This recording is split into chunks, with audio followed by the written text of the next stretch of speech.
त्रिभुवन पावनाते त्रिजननी देवाची महायोग पीठे तटे भीमरत्याम्बरम पुंडरीकाय धातु मुनींद्रे समागत तिष्ठन्तमानंद कंदम परब्रह्मलिंगम भजे पांडुरंगम पांडुरंगा गुरु प्रथम नमन दुसरे चरण संताच्या त्यांच्या कृपादाने कथेचा विस्तारू बाबाजी सद्गुरु दास तुका वचनायका कमळापती माझी रंगाची विनंती करजुडी तो कथे काळी आपण असावे जवळी मस्तक माझा पाय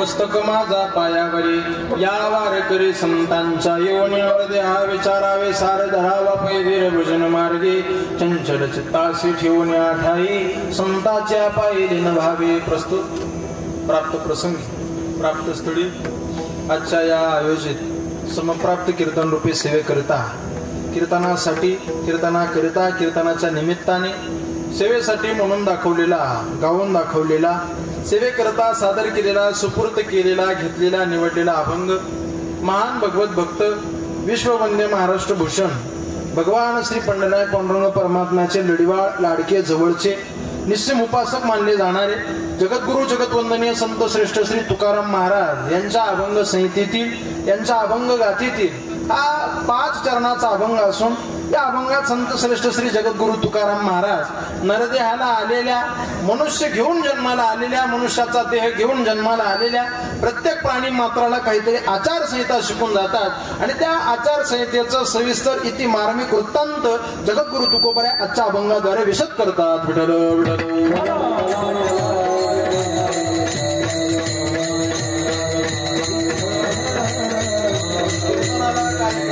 सेवेला निरूपणाला प्रारंभ करण्यापूर्वी सुरुवात करण्याच्या प्रथमतः प्रारंभी सुरुवातीला अगोदर आपणा सर्वांना कीर्तनाचं निमित्त माहित आहे. ते कीर्तनाचं निमित्त म्हणजे असं आपल्या पंचक्रोशीतील आपल्या परिसरातील आपल्या सगळ्यांना सुपरिचित असणारे व्यक्तिमत्व कैलासवासी दत्तात्रय पंढरनाथ उशीर त्यांना आपल्यातनं ही लोकाची यात्रा संपूर्ण परलोकामध्ये त्यांना त्यांचं स्थान निश्चित करून आज 1 वर्ष परिपूर्ण झालं. माणूस गेला जीव गेला ही लोकाची यात्रा संपून त्या व्यक्तीने परलोकामध्ये आपलं स्थान निश्चित केलं की 1 वर्षाने वर्षश्राद्ध विधी करणं गरजेचा असतो, करावा लागतो, कर्मप्राप्त असतो, चुकत नाही. आणि म्हणून त्या आदरणीय दत्तात्रय पाटलांच्या पुढील परिवाराने त्यांच्या गेलेल्या गत आत्म्याच्या पुढील चांगल्या वाटचाली करता हा केलेला प्रयत्न आहे. त्यामध्ये त्यांचा परिवार गंगा भगीरथी निर्मला दत्तात्रय उशीर त्यांच्या पत्नी आहे. आपल्या सर्वांचे सुपरिचित असणारे आमचे जेवलग आदरणीय भागवत शेठ आहे, आदरणीय वाल्मिक भाऊ उशीर आहे, त्यांचे भाऊ त्यांची बहीण कुमारी कल्पना पंढरनाथ उशीर, सौभाग्यवती शोभा मोरे तथा सागर त्यांचे चिरंजीव आहे, राकेश त्यांचे चिरंजीव आहे आणि स्वाती घोरपडे त्यांची सुकन्या आहे. असा गोड परिवार पाठीमागे ठेवून 1 वर्षापूर्वी आदरणीय दत्तात्रय पाटलांना ही लोकाची यात्रा संपूर्ण परलोकामध्ये त्यांचं जाणं निश्चित झालं आणि त्या निमित्ताने या संपूर्ण परिवाराने आपल्या पित्याच्या आपल्या भावाच्या आपल्या वडिलांचा आपल्या पतीच्या कार्यात उपकृत होण्याकरता हा केलेला प्रयत्न आहे. कीर्तनाकरता वातावरण अत्यंत गोड आहे. एवढ्या रखरखत्या उन्हामध्ये सुद्धा एवढा गोड मंडप आहे ज्या मंडपातनं जरा सुद्धा उन्हाचा लवलेश आपल्या आत येत नाही. खरं तर तीव्र उन्हाळ्याच्या काळात या अशा मंडपाची गरज आहे. नाहीतर मंडपात बसवत सुद्धा नाही महाराज आधी अलीकडे एवढी उष्णता भडकलेली आहे बघा, आतली वेगळी बाहेरची वेगळी, म्हणजे लई त्रास होतो बघा त्याचा. पण अत्यंत गोड मंडप आहे. त्याबद्दल ज्यांचा मंडप आहे त्यांनाही धन्यवाद देतो. ज्यांची सिस्टीम आहे आदरणीय आमचे मित्र अक्षयराव थेटे पालखेडकर त्यांचे सुद्धा आभार धन्यवाद या ठिकाणी व्यक्त करतो. कीर्तनाकरता गुणीजनांची उभी मांदी आळी कीर्तनासाठी आहे. आपल्या नाशिक जिल्ह्यातील ही टॉप मोस्ट चांगली गोड उत्तम गुणीजन आहे. त्यामध्ये आदरणीय हरिभक्तीपरायण भजन भीष्म गोड स्वभावाचं व्यक्तिमत्व, सुंदर असा आवाज आहे, प्रसंग अवधान ज्यांच्याकडे आहे ते आदरणीय आमचे मिलिंद महाराज कीर्तना करता आहे, त्यांना धन्यवाद व्यक्त करतो. आदरणीय हरिभक्तीपरायण आमचे आकाश महाराज अरसुळा आहे, गोड स्वभाव आहे, सुंदर गाणं आहे, त्यांचे धन्यवाद व्यक्त करतो. मृदंगाच्या क्षेत्रात आपल्या नाशिक जिल्ह्यात कमी कालावधीमध्ये तयार झालेलं व्यक्तिमत्व, कमी कालावधीमध्ये ज्यांनी ज्यांचं नाव रोशन केलं आणि मोठ्या मोठ्या चांगल्या टॉकीज वरती म्हणा, सोनी मराठीवरती म्हणा, अशा विविध वाहिनींवरती ज्यांनी आपलं नाव कोरलं असे आदरणीय हरिभक्तीपरायण आमचे कृष्णा महाराज प्रसिद्ध माणूस आहे, गोड व्यक्तिमत्व आहे, श्री महाराजांचे धन्यवाद या ठिकाणी व्यक्त करतो. आज गोड टाळकऱ्यांची ज्यांनी सेवा दिलेली आहे ते आपल्या खडकगोजर गावचा हा सर्व मित्र परिवार आहे, त्यांचे धन्यवाद या ठिकाणी व्यक्त करतो. आज या उशीर परिवाराच्या विनंतीला मान देऊन या परिवाराच्या स्नेहास्तव प्रेमास्तव आपण सगळ्याच क्षेत्रातील मान्यवर मंडळी उपस्थित आहात. आपणा सर्वांचे आभार धन्यवाद व्यक्त करतो. अत्यंत अल्प वेळामध्ये आपल्याला कीर्तन करायचं आहे, त्या दृष्टीने कीर्तनाकडे निघतो. टाळी वाजून सर्वांनी भजन करा. विठ्ठल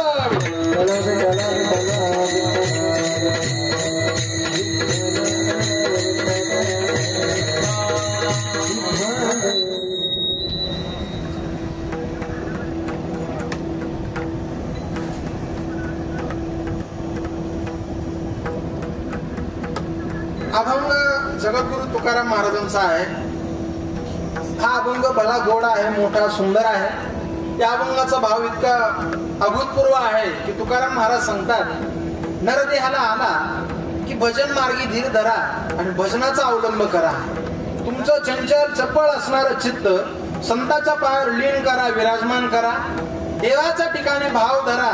भाव जर तुम्ही भगवान परमात्म्याच्या कार्याकरता ठेवला तर तुमचं भय भीती, काळाचा लागलेलं भय, मृत्यूची भीती सहज पल्ल्यावर निघून जाईल, पत्ता लागणार नाही. या भवसागराच्या पलीकडे जायचं असेल तर तुकोबाराय सांगतात, नामा परते जगी साधन सोपे नाही. नामासारखं सोपं साधन नाही.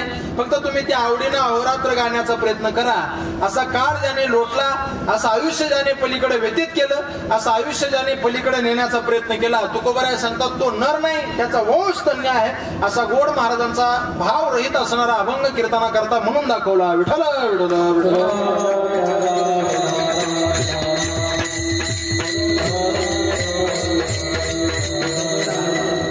निघालो आपण कीर्तनाकडे. लक्ष देऊन कीर्तन श्रवण करा. आजचा कीर्तनाचा आपला प्रवास सुरू झाला. गोड वातावरण आहे, प्रसन्न वातावरणात आपल्याला सेवा करायची आहे. सगळी एवढी तयार मंडळी आहे आणि तुम्ही सुद्धा ऐकणारे सगळे प्रसंग अवधान देऊन ऐकत आहात. निघालो आपण कीर्तनाकडे. मायबाप, आज आपण सगळे जण प्रथम पुण्यस्मरणाच्या निमित्ताने या ठिकाणी आलेला आहात. वर्ष श्राद्धाच्या निमित्ताने एकत्रित आलेला आहात. बघा, पोरगा जन्माला आला की पोराच्या मस्तकावर म्हणजे तुमच्या आमच्या सगळ्यांच्या कपाळावर काही ऋण, काही ओझ, काही गोष्टी आपण जन्माला घेऊन येत असतो. त्या इच्छा नसल्या तरी आपल्या कपाळावर येतात. त्यापैकी महत्वाचं पहिलं ऋण, पहिलं ओझ देवाचं आहे. देवाचं काय ओझ आहे? जा भगवान पांडुरंग परमात्म्याने हा देह फुकट आपल्याला दिला, त्या देवाचं ऋण आहे. महाराज म्हणतात की नाही, जेने हा जीव दिला दान, ज्या देवाने हा जीव आपल्याला दिला त्या देवाचं ओझ आहे. पुढे ऐका, साधू संतांचं ओझ आहे, महात्म्याचं ओझ आहे. किती ओझ आहे साधू संतांचं? एक वाक्य सांगू तुम्हाला कीर्तनाच्या सुरुवातीला. या महात्म्यांनी, या साधूंनी आपल्यावर एवढे उपकार केले, एवढे उपकार केले, कदाचित त्या साधूच्या उपकाराची लेवल पात्रता मोजायची झाली तर त्या महात्म्यांनी आई वडिलांच्या उपकाराला सुद्धा मागत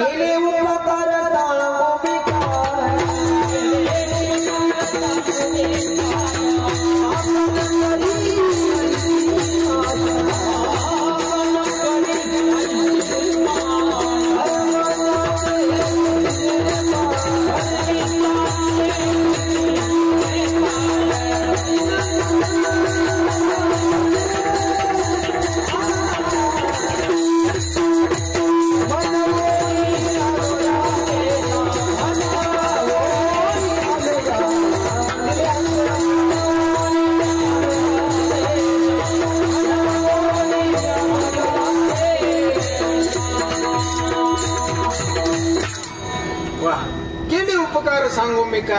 बाप न करी आईसी माय, कर्मे त्याचे आठविले पाय दिले अक्षया भयदान गा म्हणून आलो या देशा होतो नाही तरी इंडत दिशा. मायबाप एवढे उपकार आहे संताचे की आई वडील सुधाकर नरणे एवढे साधूचे उपकार आहे. आणि तिसरे महत्वाचे उपकार आपल्या माता पित्यांचे आहे, आपल्या आई वडिलांचे आहे. किती उपकार आहे अगदी एका मिनिटात मला प्रस्तावना गरजेचे आहे म्हणून सांगतो.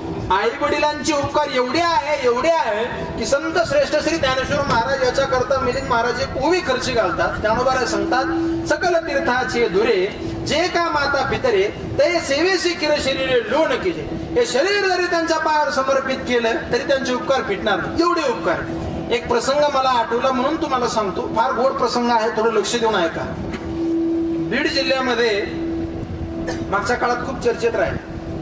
बीड जिल्ह्यामध्ये माझगाव नावाचा एक मतदारसंघ आहे आणि जुन्या काळामध्ये ही जुनी जी माणसं बसलेली आहे या जुन्या काळामध्ये तिथं आरटी जिजा म्हणून एक जुने आमदार होते. रमण महाराज जुन्या काळातले आरटी जिजा नावाचे एक जुने आमदार झाले. काय झालं ते एकदा आजारी पडले, खूप मोठा त्यांना आजार धरला आणि त्यांचं लिव्हर निकामी झालं, लिव्हर खराब झालं काका.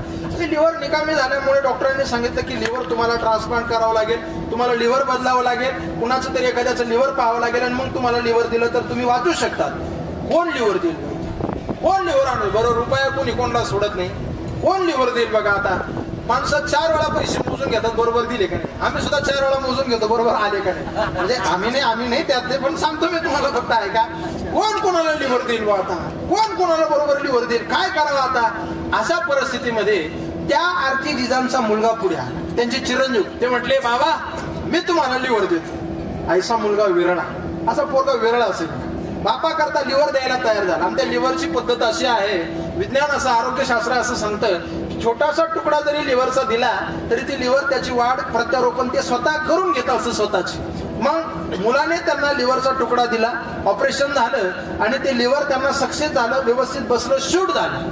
आणि ऑपरेशन वगैरे आटोपल्यानंतर मुलाचा कॉट, वडिलांचा कॉट असे दोन्ही शेजारी शेजारी लावले.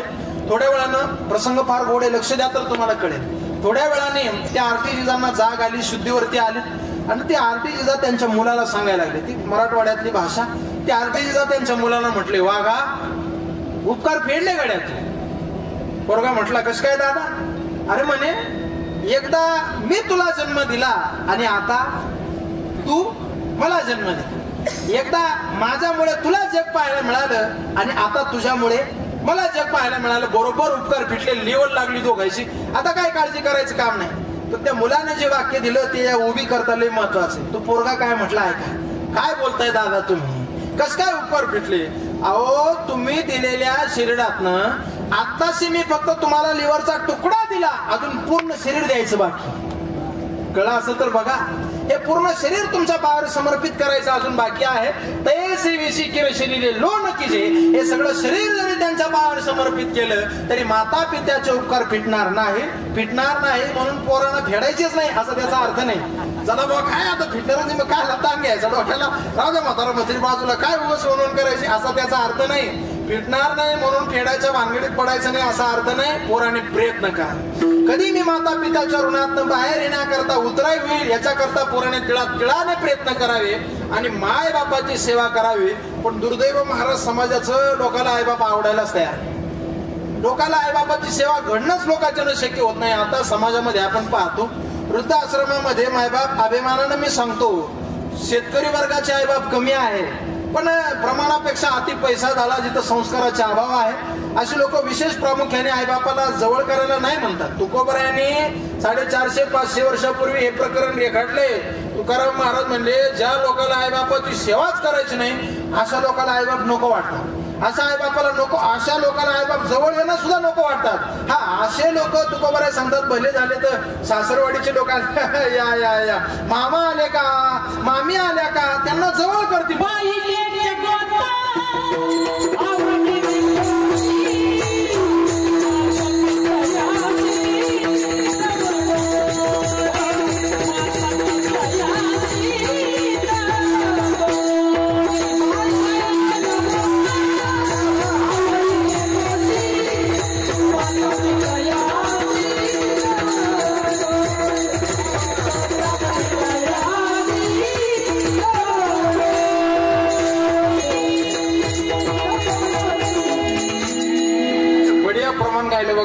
महाराजांना. तुकोबरायचं ऑब्झर्वेशन आहे महाराज. तुकोबराय 450 वर्षापूर्वी म्हटले, बाईलेच्या गोता आवडीने पोशी. बायकोच्या गोता मामा आले आवडीने पोशी. माता या पिते अशी दौडून आई बापाला लांब काढतो.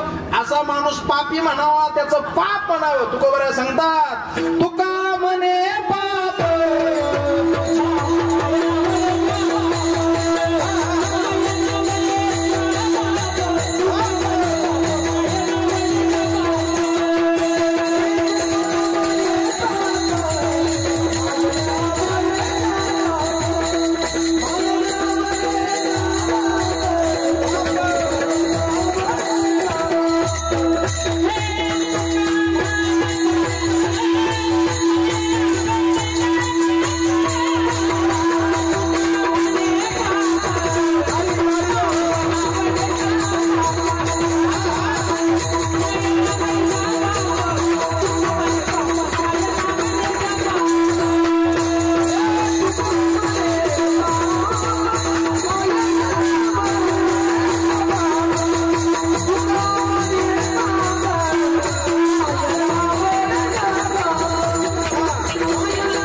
पाप आई बापाची सेवा घडू देत नाही. म्हणून आपण पापी होण्यापेक्षा पुण्यवान होण्याचा विचार करा.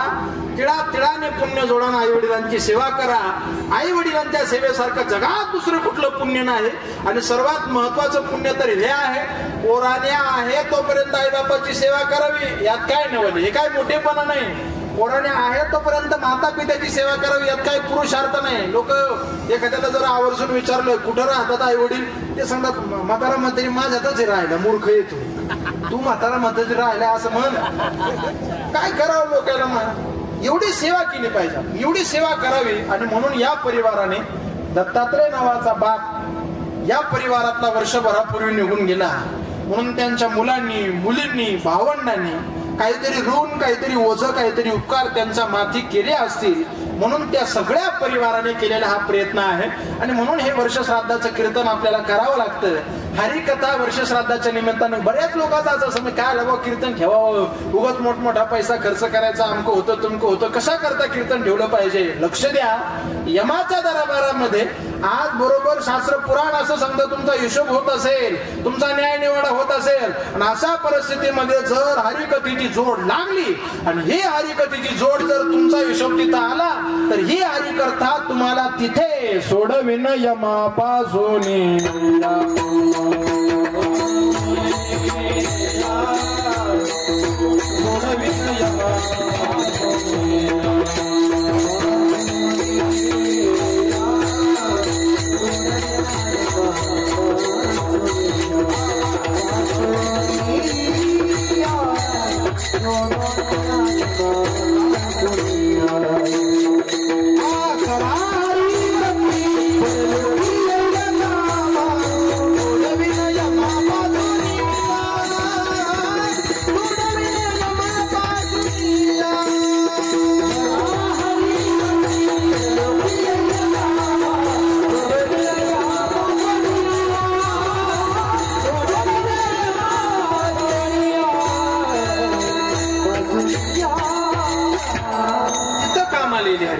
यमापासून तुम्हाला सोडवेल. म्हणून याचा करता हा कीर्तनाचा कार्यक्रम ठेवला पाहिजे, आयोजित केला पाहिजे. निघालो आपण कीर्तनाकडे. अभंगाचा भाव थोडा लक्ष देऊन ऐका. मायबाप, ज्या देहाला आपण आलोय, या देहाची, कीर्तनाच्या सुरुवातीला एक वाक्य मी जबाबदारीने सांगतोय. ज्या देहाला आपण आलोय, ज्या देहाला आपला जन्म झालाय, या देहाची एकही गोष्ट चांगली नाही. जरा जबाबदारीने बोलतोय मी. काहीच चांगलं नाही या शरीराचं. काय चांगलं नाही तुम्ही बघा. या शरीराचा जन्मही चांगला नाही आणि या शरीराचा मृत्यू चांगला. बारकाईने लक्ष येऊन ऐका. जन्माला येतो आपण, जन्म लय चांगला आहे का? लय मजा आहे का जन्माची? नाही, जन्म सुद्धा लय अवघड आहे. तुम्ही बघा, आईच्या पोटात राहत असताना, जन्माला येत असताना कितीतरी संकट सोशीत पुढे यावं लागतं. तुका म्हणे आलो शोषित संकटे, कितीतरी संकटाचा सामना करून गर्भवासाला यावं लागतं. तुम्ही बघा, या गर्भवासाचं दुःख एवढं भयंकर आहे, एवढं भयंकर आहे. 9 महिने 9 दिवस हा जीव आईच्या पोटामध्ये राहत असताना मायबाप देवाकडे विनंती करतो, देवा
देवा फक्त एकदा याच्यातून बाहेर, फक्त एकदा याच्यातून बाजूला. एवढे हाल असतात मायबाप गर्भवासामध्ये.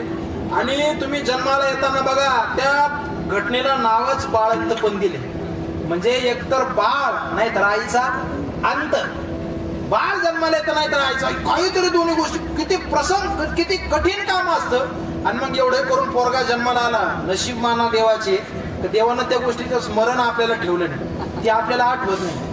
आपण तेवढं जर स्मरण असतं तर भयानक दुःख आहे महाराज ते. मग आपण जन्माला लोक, बाकीचे लोक पेढे वाटते, घ्या पेढे. पोरगा झाला, पेढे घ्या पेढे. आसमा कार्यक्रम करणारे घ्या पेढे. म्हणजे तेव्हा आपण पेढे वाटतो. पोरगा जन्माला आला. पण मायबाप किती हाल असतात ते आपल्या जीवाला माहिती. रांगताना पडणं काय, धडपडणं काय, लागणं काय. एवढं करून शाळेमध्ये जातो, शाळेमधले हाल काय, धावपळ काय, ते आपल्यालाच माहित असते. पुढे चालून 10वी पास होतो, मार्क चांगले मिळतात का नाही ते हाल, ती वणवण. पुढे चालून 12वी होते, पुढे चालून शिक्षणाची धावपळ. एवढं झाल्यावर नोकरी लागते की नाही ते एक टेन्शन. आता नोकरी लागल्यानंतर पुढचं एक टेन्शन उभं राहिलं, मोठं टेन्शन झालं ते. आता लय अवघड आहे. तुम्ही पोरायचे बापा असे बसले सांगायचे, आज आले होते 2 लाख चाटाच मारून, पुढचीच आली नव्हती. लय अवघड झालं बघा.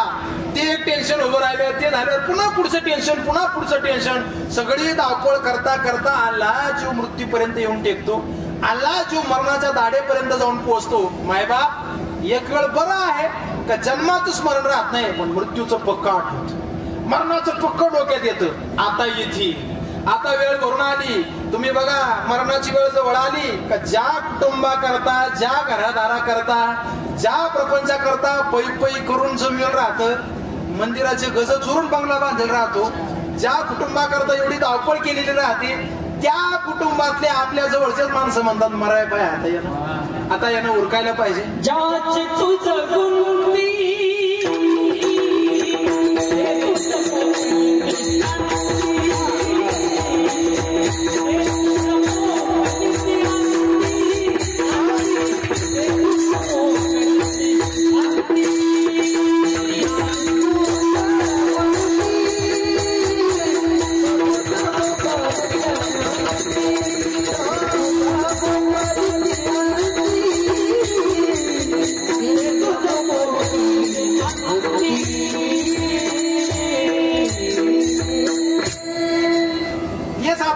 लुटून देतात. आवराय पाहिजे ना. आता लय वैताग दिला. आता सगळं घर जाम केलं. घरात सगळ्या माश्या पण बनतात.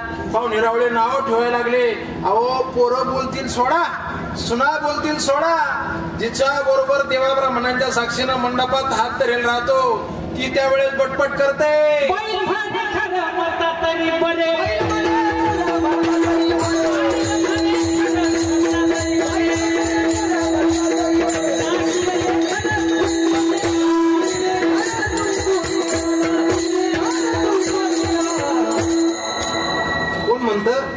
बाईल म्हणे बायको, बायको म्हणते असं. तुम्ही अशी बाबा आमचं झालं, तुम्ही ध्यान ठेवा, हे तुमच्या ध्यानात राहा. बाई म्हणे कर मारता बायको सांगते एकदाच गेलेलं तरी बरं नासी येले घरी थुंकून या लय हाल केले जवळचे लोक म्हणतात उरकाव यांना आता आवरावं लय त्रास असतो मायबाप काय खरं नसतो आणि एवढे करून मृत्यू आला मरण आलं तेव्हा काय लय सोपं असतं असं नाही बघा यम दारात वॉर्निंगला उभे राहतात आवर पटकन जायचा टाइम झाला विलंब करू नको मग आपण सांगतो थांबा प्रपंचात फार जीव आहे मोठ्या पोराला येऊ द्या तो लांब सर्व्हिसला आहे हे म्हणतो वेळ नाही गटिका संपली पटकन चाल अशा परिस्थितीमध्ये आपण जायला तयार नसतो तर यम साम दाम दंडभेद या सगळ्या नीतीचा अवलंब करतात आपल्याला घेऊन जातात महाराज सांगतात की नाही मारुती जोडी ती तोडी ती निष्ठुर मारुती जोडी ती तोडी ती निष्ठुर मारुती जोडी ती तोडी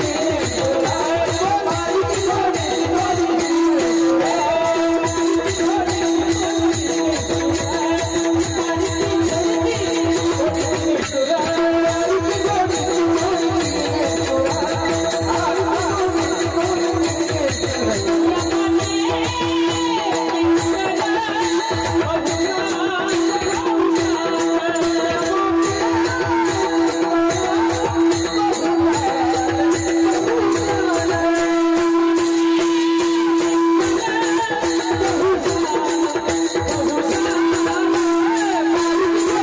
तोडी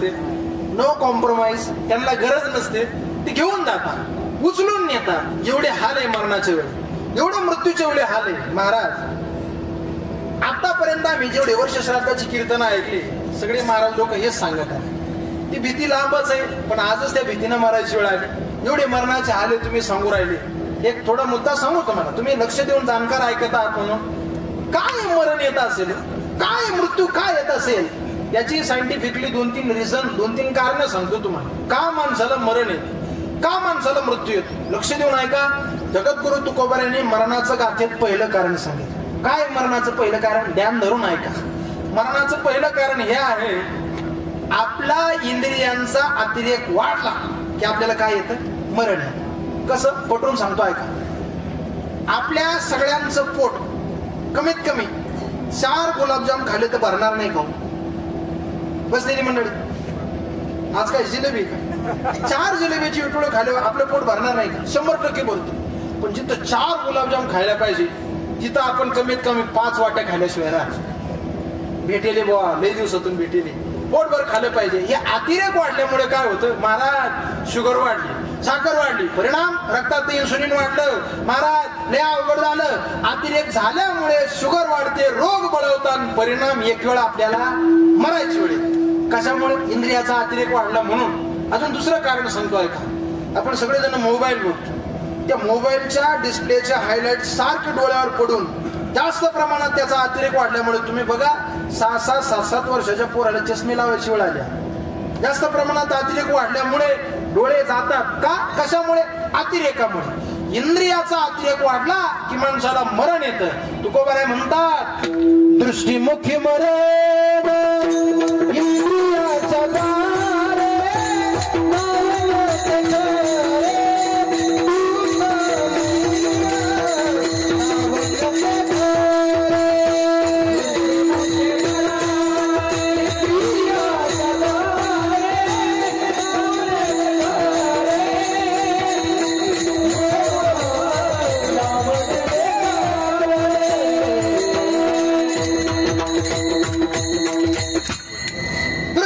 मरण इंद्रियाच्या द्वारे लावण्य ते खरे दुःख मूळ लक्ष द्या इंद्रियाचा अतिरेक वाढला मरण येतं हे मरणाचं पहिलं कारण अजून दुसरं कारण आहे का शास्त्रकार सांगतात मृत्यूचं दुसरं कारण काय आहे मरणाचं दुसरं कारण आहे का विक्षेप निर्माण झाला की माणसाला काय येतं मरण येतं सगळं करावं माणसानं कुठल्या कामात कधी विक्षेप निर्माण करू काही लोकांना विक्षेप निर्माण करायचा लय नाद राहतो सगळं शांततेत चालतं पण बसलेल्या लोकांपैकी एखाद्या तरी विक्षेप निर्माण करतो काय करावं महाराज विक्षेप निर्माण केला की मरण येतं मृत्यू ओढवतो कुठल्याच कामात माणसाने विक्षेपाचं कारण बनू नये तुम्ही बघा आपलं हृदय असतं हृदय हृदयाचं काम काय असतं?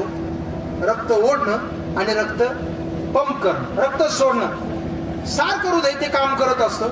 पण हृदयाच्या या प्रक्रियेत विक्षेप निर्माण झाला की आपण काय म्हणतो? त्यांना हार्ट म्हातारे माणसे पण कशी इंग्रजी शब्द म्हणतात, अटॅक आला. त्यांना हार्ट अटॅक आला. का हार्ट अटॅक आला? कारण हृदयाच्या प्रक्रियेमध्ये काय निर्माण झाला? विक्षेप निर्माण झाला. विक्षेप आली, बाधा पोहोचली की माणसाला मरण येतं. वारकरी संप्रदायातील एक फार मोठे कीर्तनकार श्रद्धेय मुकुंद काका जाट देवळेकर, तुम्ही सगळ्यांनी नाव ऐकलं असेल. त्या मुकुंद काका जाट देवळेकरांकडे तुम्ही फार मोठा महात्मा आहे, त्यांच्याकडे एक माणूस गेला तारीख येण्याकरता, सेवा. महाराज मला सेवा पाहिजे. ते म्हटले सेवा देतो पण तू करतो काय? असे थोडेच विरळ कीर्तनकार आहे का जे चौकशी करतात, तू काय करतो, तू काय करतो? मग त्या माणसाने सांगितलं की महाराज मी जंगल तोड करायचं काम करतो, लाकूड तोडे आहे. महाराजांनी सांगितलं तारीख भेटणार आहे. म्हण का बरं? अरे झाड निसर्ग वाढवण्याचं काम करतात, पाऊस पडायचं काम करतात. झाडांमुळे निसर्गाला पृथ्वीला शोभा आहे आणि तू झाडं तोडून निसर्गाच्या कामात विक्षेप निर्माण करायचं काम करतो. मी तुझ्याकडे सेवा देणार. ते म्हटले मग काय करावं लागेल? निसर्गाच्या प्रक्रियेमध्ये विक्षेप करायचं काम बंद कर, मी तुझ्याकडे सेवेला येईल.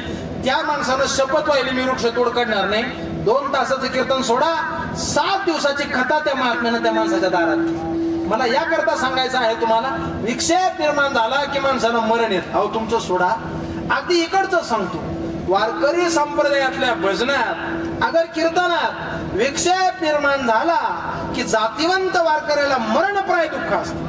जातीवंत वारकऱ्याला त्यात मरणप्राय दुःख असतं. तुकोबाराय वर्णन करतात की नाही? भजनी विक्षेप त्याची परिमरण, भजनी विक्षेप त्याची परिमरण,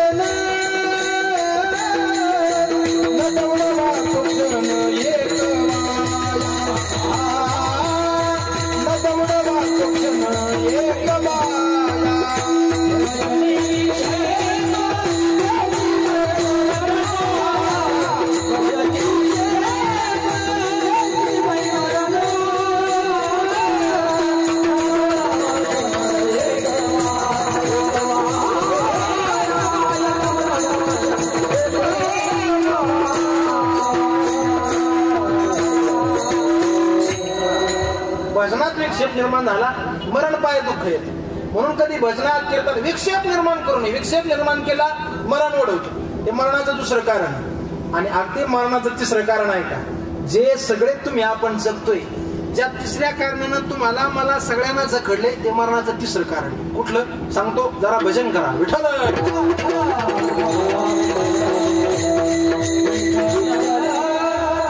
मरणाचं तिसरं कारण आहे का? मंडळी, जी गोष्ट आपली नाहीच, ऐका बरं, जी गोष्ट आपली नाहीच, जी आपली कधी झाली नाही, जी आपली कधी होणार नाही, जिचा आणि आपला कधी अर्थार्थी संबंध नव्हता, अशा गोष्टीला आपण आपलं म्हणून बसतो आणि परिणाम त्यात आपलं काय ओढवतं? मरण ओढवतं. अगदी मुद्दा सांगतो तुम्हाला. ज्ञानोबारायात ज्ञानेश्वरीच्या 6व्या अध्यायात एक लय भारी दृष्टांत सांगतात. ज्ञानोबाराय काय म्हटले? आकाश मार्गाने एक पोपट उडत उडत चालला होता. ऐका बरं, मरण कसं ओढत? एक पोपट आकाश मार्गाने उडत उडत चालला होता आणि चालता चालता त्या पोपटाला अडकावं म्हणून शिकाऱ्याने एक युक्ती लावली. काय युक्ती लावली? 2 बांबू उभे, त्या बांबूला अशी दोर बांधली आणि बरोबर मध्ये पेरूची फोड त्या दोरीमध्ये आदंतरी त्या शिकाऱ्याने लावून दिली. पोपट चालला होता. आता पोपटाला असं वाटलं जायचं पुढे धोडांब्याला, पण जाता जाता एवढी पेरूची फोड खाऊन पुढे जाऊ. उतरला पोपट खाली. बरेच पोपट पेरू काहीच खाली उतरले. उतरला पोपट, खाली उतरला, खाली आला आणि ती पेरूची फोड खावी या अर्थाने त्या दोरीवरती बसला. पण शिकारी एवढा हुशार, ज्ञानोबाराय सांगतात, त्या शिकाऱ्यानं त्या दोरीला पोकळ असं नळकांड लावून ठेवलं होतं. बरोबर पोपट आला, त्या पोकळ नळकांड्यावरती बसला आणि ते नळकांड असं फिरल्या गेलं. परिणाम पोपटाचं अंग झालं खाली, डोळे झाले वरती आणि पोपटाने पाहिलं, अरे बाप, आता जर वाचायचं असेल तर फक्त एवढाच नळीचा सहारा आहे. आता फक्त वाचलो तर फक्त नळीमुळं, हिच्यामुळेच माझा जीवा नाही, हिच्यामुळेच मी जगू राहिलो, हिच्यामुळे माझा जीवा जीव आहे, ही म्हणूनच मी जीवन जगतो आहे. म्हणजे मी नळीचं सांगू राहिलो. काय काय लगेच कुठे तिकडे तिकडे जाऊ नका बघा, हिच्यामुळेच माझं जीवन आहे, ही म्हणूनच मी जगत आहे, असा विचार पोपट करतो. परिणाम ज्ञानोबा सांगतात, शिकारी येतो, शिर धडावेळ करून घेऊन जातो, तरी सुद्धा तो पोपट त्या नळकंडीवरच विश्वास ठेवतो. प्रमाणापेक्षा ती गोष्ट त्याची नव्हती तरी तिच्यावर विश्वास ठेवला, परिणाम माणसाचं मरण ओढवलं. नामदेवराय म्हणतात की नाही, माया विघ्ने भ्रमला खरे, माया विघ्ने भ्रमला खरे, माया विघ्ने भ्रमला खरे, माया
जे आपलं कधी होणार नाही आणि जे आपलं कधी झालं नाही, आपण त्याला आपलं म्हणून बसतो आणि त्यात आपलं मरण ओढवतो, त्यात आपला मृत्यू, त्यात आपला धोका ओढवतो. माय बाप हे कोणीच आपलं नाही. तुम्ही बघा, मेल्यानंतर कल्पना करा आपण गेलेलो आहे, म्हणजे फक्त कल्पना करायला सांगू राहिलो मी, टेन्शन घेऊ ना.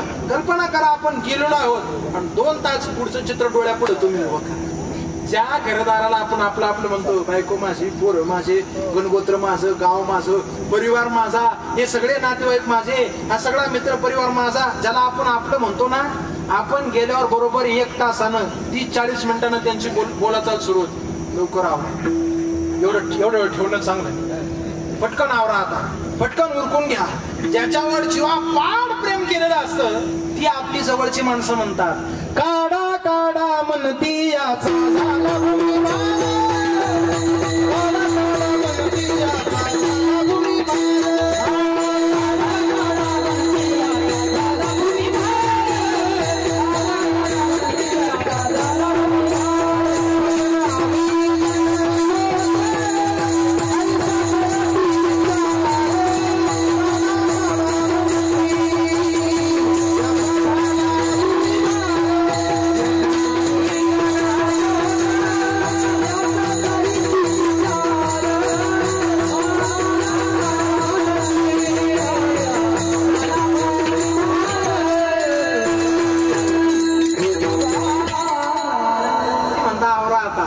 झाला. मग कोणीतरी सांगत, अरे थांबा, लय मोठा माणूस आहे, लय घरी लोक काय करतात ते ना, थोडस दम धरा, कल्याणची पाहुणी अजून यायची बाकी आहे, तिला उशीर आहे, तिला यायला वेळ आहे.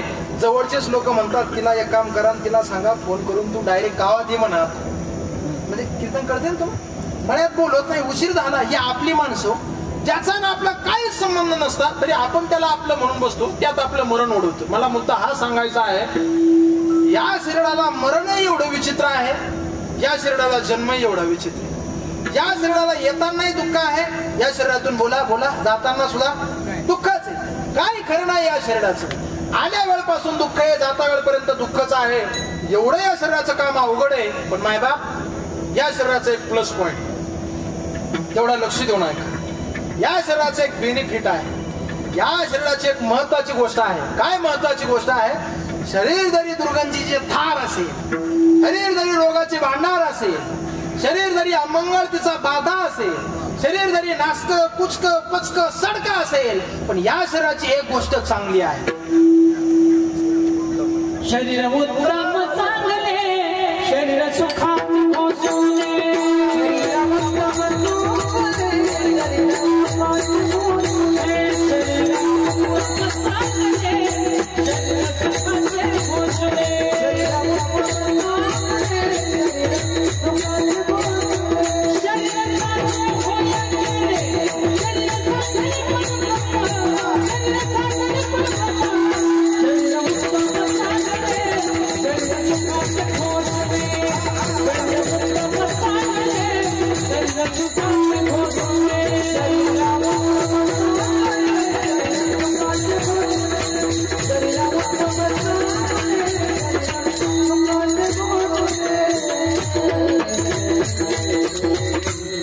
एक गोष्ट चांगली कुठली?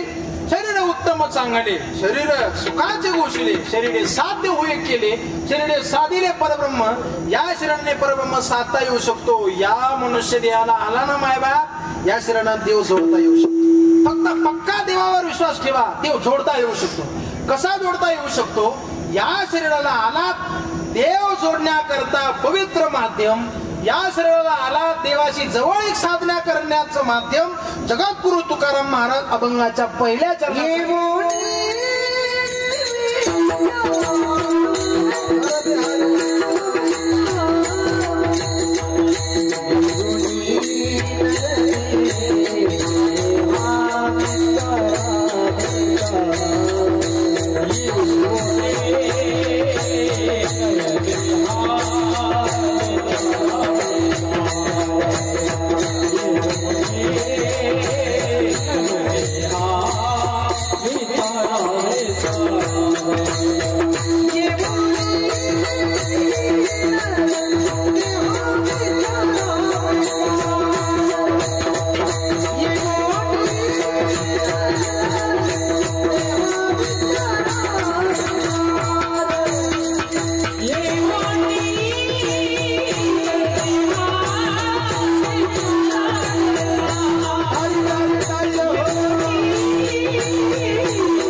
भजन मार्गी निर्धारा या त्या देहाचं सार्थक.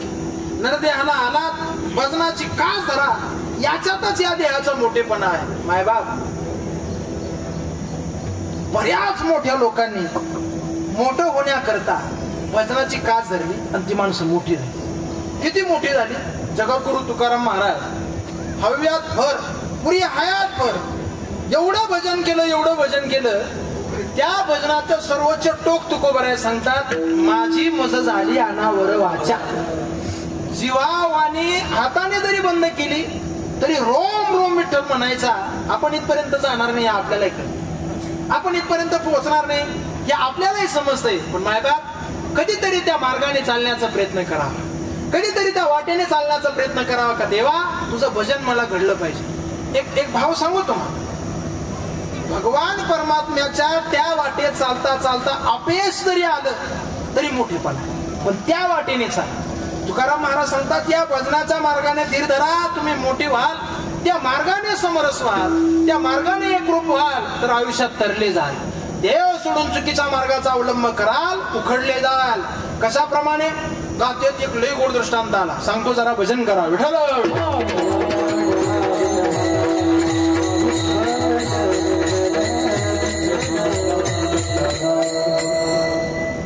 चुकीच्या वाम मार्गाला जाल, बाजूला फेकले जाल. तुकाराम महाराज भारी सांगतात.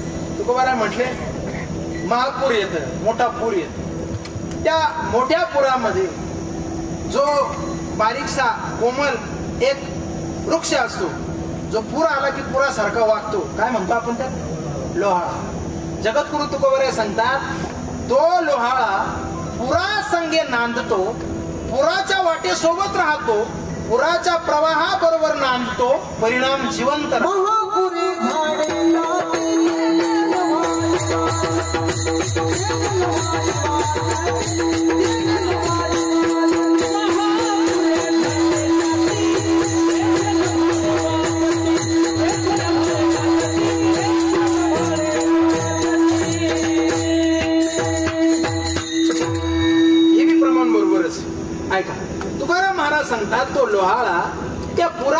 समरस होऊन नांदतो तर तो लोहाळा जिवंत राहतो.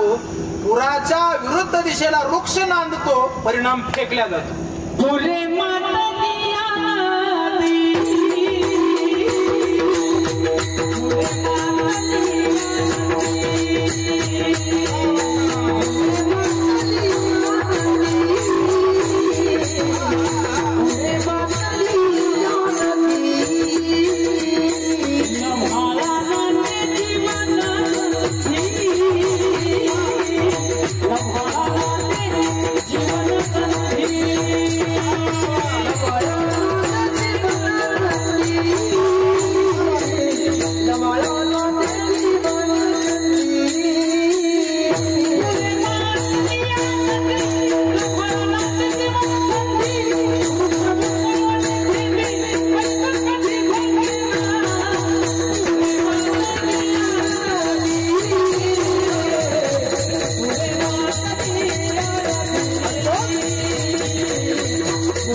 गोड प्रमाण दिलं बघा, अगदी कट टू कट, जसं पाहिजे तसं आपल्या जगनरावच्या भाषेत फिट. आता ते पुढचं तुम्ही म्हणा.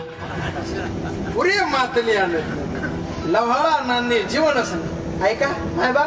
महापूर येतो तो लव्हाळा पुराच्या संगती सोबतीने नांदतो, जिवंत राहतो. वृक्ष नांदत नाही, उन्मळून फेकल्या जातो, पण तो तसाच अव्यक्त राहतो. जन्माला आलात, मनुष्य देहासारखी पवित्र संधी मिळाली, भजनाच्या सोबतीने नांदा, तरले जाल, भजनाच्या विरुद्ध राहाल, फेकले जा. म्हणून भजनाची कास धरा, धरावा पैदेर भजन मार्गी.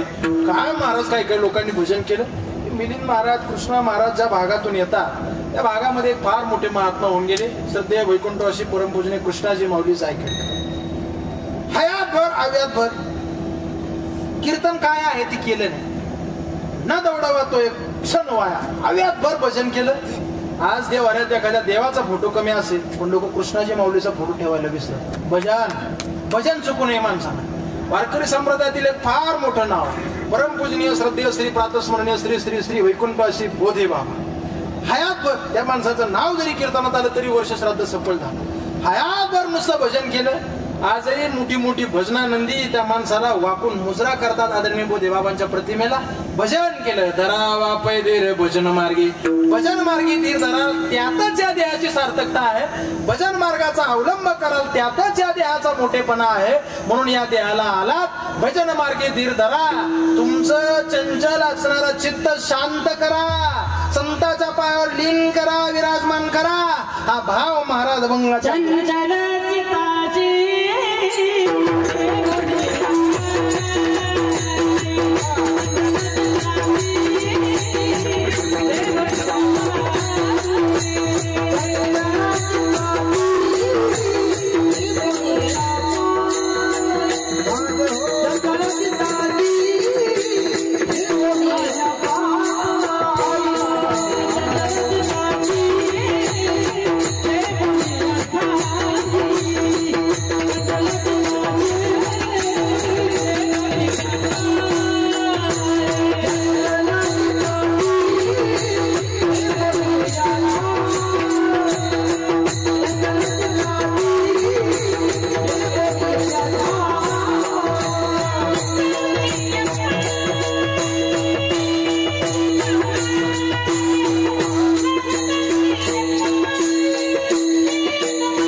टाकले हो.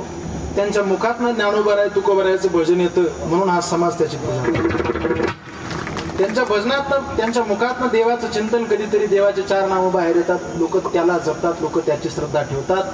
पवित्र शरीर आपल्याला मिळालं, त्या भजनाच्या मार्गाला धीर धरला पाहिजे, त्या भजनाच्या मार्गाचा अवलंब केला पाहिजे. नकळत भजनापासून लांब जाल, कधी फेरी येईल, कधी उचलले जाल, भजन करायचे राहून जाईल. पु ल देशपांड्यांचे फार गोड वाक्य आहे, हातातून वेळ निघून गेल्यावर वाटेल गेले जगायचं राहून, पण तेव्हा हातातून वेळ निघून गेली असेल. कबीर महाराज सांगतात, फार गोड आहे. कबीर महाराज सांगतात, कुठं गावाला जायचं असेल आणि 10:30 वाजायची कानमंडळाला असेल, 10:30 ते 10:30 वाजायची बस असेल तर आपण 10 वाजताच बॅग बांधून तयार असतो. 10 वाजता बॅगेत इस्त्री केलेले कपडे, बिगर इस्त्रीचे कपडे, ताट, तांब्या, वाटी, गोळ्या, औषधं, बिड्या आपल्या 13 वाजता, म्हणजे 10 वाजता जशी आपली बॅग रेडी असते तशी आपली बॅग कायम तयार राहिली पाहिजे. देवाला सांगितलं पाहिजे, येऊ दे, आत्ता मरण आलं तरी मी डगमगणार नाही. आपली पिशवी बांधून माणसाला तयार राहिले पाहिजे. कबीर महाराज सांगतात, चलो मुसाफिर बिस्तर बांधो, गाड़ी वाने आए, राम नाम का टिकट निकालो, घंटी बजने वाली है, राम नाम का टिकट निकालो, घंटी बजने वाली है. एक दिवस गाडी येणार, बसावं लागणार आहे, जावं लागणार आहे. त्याच्याकरता धरावा पैदेर भजन मार्गी, भजन मार्गाची कास धरा. अजून काय करा?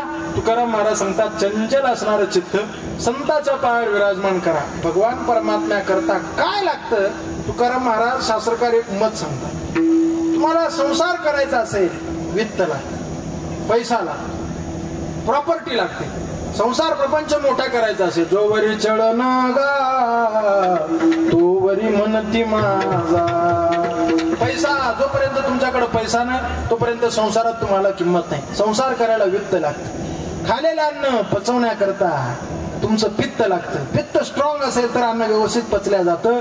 आणि परमार्थ करण्याकरता तुमचं चित्त तुमच्या जवळ लागतं. आता कीर्तनाला आलेले आहात, वर्ष श्राद्धाचं कीर्तन सुरू आहे, पण जर तुमचं चित्त तुमच्या जवळ नसेल, तुकोबरा सांगता, जवळी नाही चित्त काय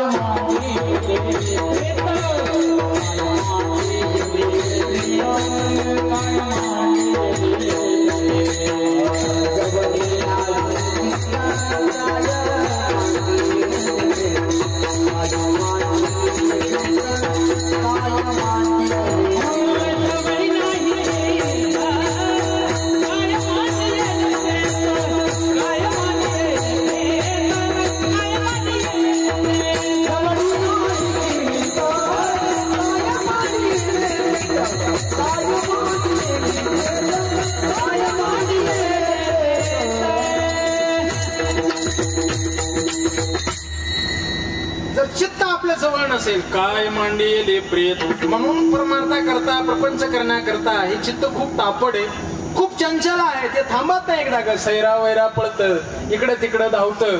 जिथं जाऊ नये तिथं जायला पाहतं, जिथे जे करायला नको अशा ठिकाणी चित्त जातं. तुम्ही बघा, आपलं चित्त कुठं असतं यावर आपली गती, प्रगती, अधोगती सगळं अवलंबून. माणसाचं चित्त इकडं आणावं. तुम्ही सगळेच आता कीर्तनात आले असं नाही बघा. मग शरीराने जरी इथं बसले तरी काय कायचं चित्त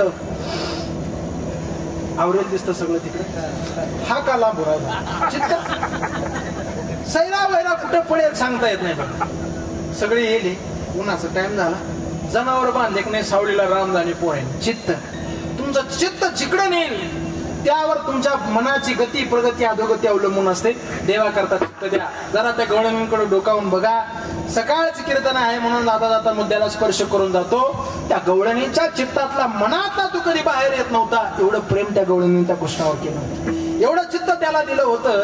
मायबाप श्रीमद भागवतामध्ये असा गोड प्रसंग आलेला आहे, एवढा गोड करून प्रसंग आहे. जरा सांगतो, सर्वांनी भजन करा. विठ्ठल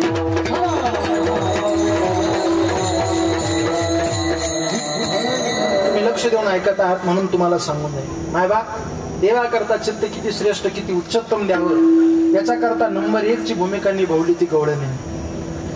आदरणीय मिलिंद महाराज जेव्हा भगवान परमात्म्याला मथुरेमध्ये जायचं ठरलं आणि देवाला नेण्याकरता मथुरेवरनं कंसाकडनं एक राजदूत आला. नाव त्यांचं अक्रूर. अक्रूर महाराज आले. रथ वगैरे सगळं सजवलेलं आहे. अक्रूर महाराज आले आणि आगल्या दिवशी अक्रूराने कृष्णाला सांगितलं उद्या तुला निघावं लागणार आहे, उद्या मथुरेत यावं लागणार आहे तुला. कृष्ण परमात्म्यानं पाहिलं घटना आहे, नियम आहे, मला जाणं गरजेचं आहे, मथुरेमध्ये मी गेलो पाहिजे. पण कृष्ण परमात्म्याला चैन पडेना. अरे ज्या गवळणी एक क्षणभर सुद्धा माझ्या विना राहिल्या नाही, ज्यांच्या चित्तात मी क्षणभर सुद्धा बाजूला झालो नाही, त्या गवळणी हे कसं करतील, कसं जगतील. त्या गवळणींच्या चित्तामध्ये देव बसला होता म्हणून देवाला सुद्धा एवढं उद्विग्न वाटायचं. बाबा भगवान परमात्म्यानं नारदाला सांगितलं, नारदा मी उद्या येत नाही रे. नारद महर्षी म्हटले काय पटतं का देवा, हे उद्या जावं लागेल आपल्याला. भगवान परमात्मा म्हटले नको रे नारदा. नारदाने सांगितलं अहो भगवान आहे तुम्ही, देव आहे तुम्ही. भगवान परमात्म्याने एवढं कोमल वाक्य वापरलं, लक्ष द्या तुम्हाला कळेल. जगाचा बाप असं म्हटला, नारदा रात्रीतून एखादा दुसरा भगवान नाही का रे उभा करता येणार, एखादा डमी भगवान रात्रीतून उभा करू, हे सगळं त्याच्याकडे देऊ, पण मी काही गोकुळ सोडत नाही. नारदाने सांगितलं पटतंय का हो तुम्हाला देवा, अहो जगाचा बाप आहे तुम्ही, रात्रीतून कुठं डमी भगवान, कुठं दुसरा भगवान उभा करायचा जमणार नाही, उद्या जावं लागेल तुम्हाला. मला याकरता सांगायचं आहे. दुसऱ्या दिवशी जगाचा बाप जाण्याकरता सज्ज झाला. गवळणींनी रथ अडवला आणि जेव्हा जगाचा बाप रथामध्ये वरती बसला तेव्हा त्या गवळणी अशा आडव्या पडल्या. अक्रूराला विनंती करा,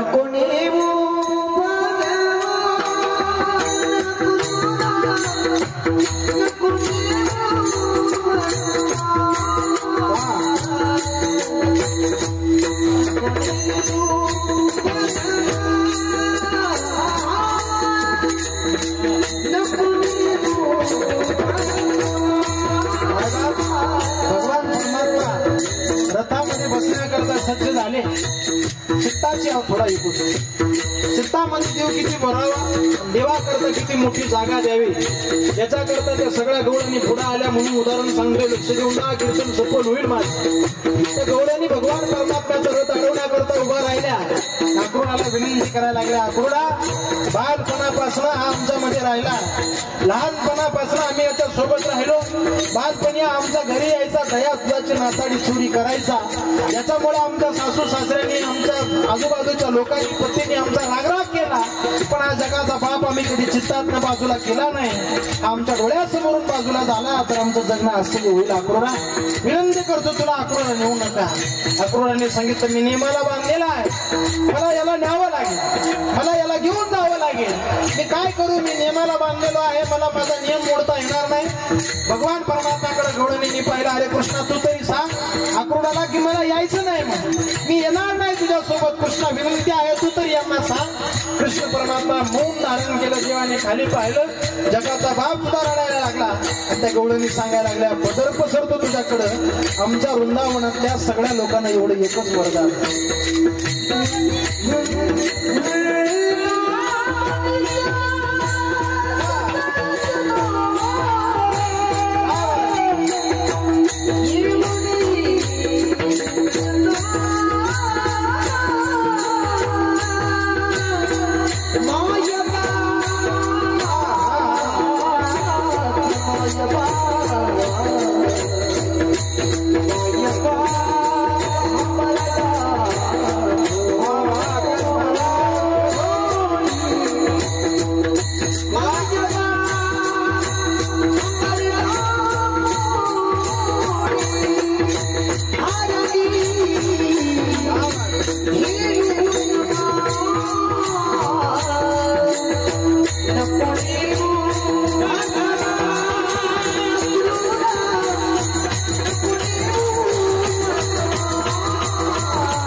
नियमाने लिहिलेलं होतं. भगवान परमात्म्याला जाणं आलं, चित्त सांगतो देवाला जाणं आलं आणि रथ पुढे पुढे जायला लागला. शहाणी जबाबदार माणसं समजूत घालतात, आता मागे येईल, रडू नका, घाबरू नका. मोठ्या माणसाचं धीर देण्याचं काम असतं. जबाबदार माणसं थांबा थांबा, येतो रथ पुढे जरी गेला ना तू तरी मागं चालत येईल, काळजी करू नका, अशी समजदार माणसं समजूत घालायची. आणि बोलता बोलता रथ निघून गेला. कृष्ण परमात्मा काही परत येईना, पण त्या गवळणींनी माझ्याकरता किती चित्त दिलेलं आहे पाहण्याकरता स्पेशल देवाने उद्धव पाठवले. उद्धवाला पाठवलं आणि उद्धवाला पाठवल्यानंतर जेव्हा उद्धव महाराज नंद बाबाच्या दारात गेले तेव्हा त्या नंदबाबाच्या दारात जमलेल्या गवळणींच्या डोळ्यातलं पाणी पडताना अश्रूंचा पाट वाहताना दिसायचा. एवढं चित्त देवा करता दिलं. परमात्मा चित्तामध्ये विराजमान करा. सगळा व्यापार, सगळा परमार्थ, सगळा संसार अप टू डेट करायचं काम तो करतो. म्हणून देवा करता चित्त द्या, चंचल चित्तासे ठेवून या ठावी, संतांच्या पायली न व्हावे. अजून काय करावं? महाराज वर्णन करतात, देवा कारणे भाव तस्मात द्यावे न लगे फार सेवित. देवा करता भाव महत्वाचा आहे. गिरिधर लाल तो भाव का भुका. देवा करता भाव द्या. भावाची जोड देऊन नामापरतेचे घे साधन सोपे नाही. आवडीने गाये सर्व काळ पवित्र असणारं नाव देवाचं मुखाला घ्या. आयुष्यभर देवाच्या नावाचं भजन करा. असा ज्यानं नरदेहाचा साधनाचा वापर केला, असा देह ज्यानं जगला, या देहाची सार्थकता ज्यानं जन्माला येऊन अशी वापरली. तुकाराम महाराज सांगतात, शेवटाला तो धन्य नाही, त्याचा सगळा वंश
असं आचरण, असं आयुष्य ज्या नराने घातलं त्याचा वंश दहीन झाला.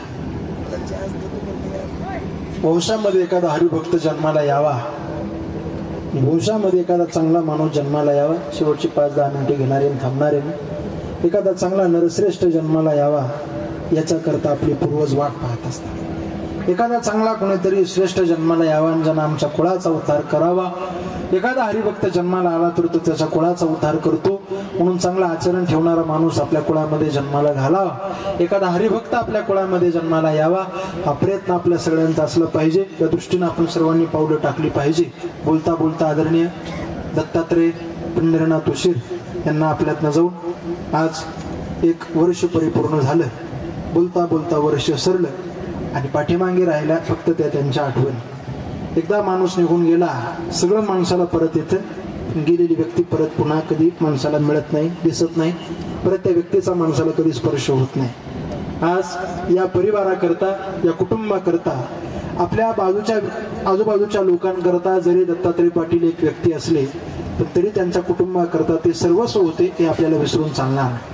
त्यांच्या पत्नीच्या पाठीमागे कपाळाच्या कुंकवाचा धनी, मालक, आधार म्हणून हव्यातभर त्यांनी त्यांच्याबरोबर साथ देण्याचं काम केलं. आयुष्यामध्ये सुख येऊ, प्रसंग येऊ, दुःख येऊ, कुठला बाका प्रसंग राहू, त्या कुटुंबाला आदरणीय दत्तात्रय पाटलांनी त्यांच्या परिवाराला सावरलं, सोबत धरलं, साथ दिली. ते त्या परिवाराकरता मेरू आहे, मोठे आहे. आदरणीय दत्तात्रय पाटील गेल्याच्या नंतर ज्या माय माऊलीच्या कपाळाचं कुंकू 10 दिवस झाले देवाघरी निघून, वर्ष झालं देवाघरी निघून गेले, त्यांना विचारा आपल्या कपाळाचा मालक गेल्यानंतर आपल्याला काय वाटतं म्हणून. ज्या मुलांना, ज्या लेकरांना त्यांनी अंगा खांद्यावरती वागवलेलं, लहानाचं मोठं केलंय, इथून पुढे ती पोरं खूप मोठी प्रगती करतील. मोठ्या मोठ्या चांगल्या ठिकाणावरती जाऊन आपलं नाव लौकिक वाढवतील. आपलं नाव लौकिक करून मोठी मोठी गुणवत्ता मिळवतील. मला वाटतं त्यांच्या पाठीवरती दत्तात्रय नावाचा वरदहस्त ठेवणारा त्यांचा बाप, त्यांच्या परिवाराचा त्यांचा पांडुरंग परत आता कधीच त्यांना मिळणार नाही. या आयुष्यातली पोकळी परत त्यांच्या आयुष्यातनं कधी तिजून भरून निघणार नाही. बाप काय असतो